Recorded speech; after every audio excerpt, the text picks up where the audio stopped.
దేవుడు నిన్ను బాగు చేయగలడు, బాగుపరచగలడు, మరలా తిరిగి నిలబెట్టగలడు, తిరిగి నిన్ను కాపాడగలడు, తిరిగి నిన్ను పోషించగలడు, తిరిగి నీ అనారోగ్యాన్ని కట్టగలడు.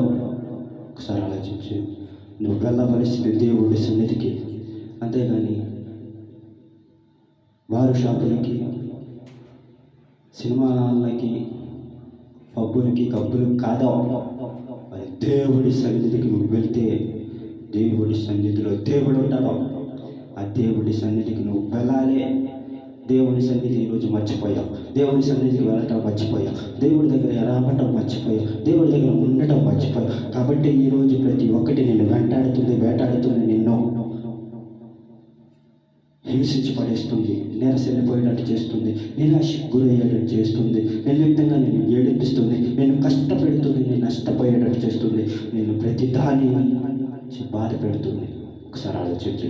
దేవుని సన్నిధికి దూరమయ్యావు కాబట్టి దేవుడు నిన్ను, ఆయన నీకు తోడుగా రావాల్సిన దేవుడు, నీకు అండగా ఉండాల్సిన దేవుడు, నీకు రక్షించాల్సిన దేవుడు, నేను ప్రేమించే దేవుడు నీకు ఎదురు తిరుగుతున్నాడు ఈరోజు.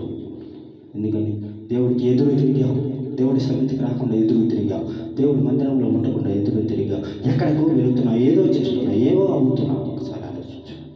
నీవు వెళ్ళకూడదు. దేవుడు అది వద్దు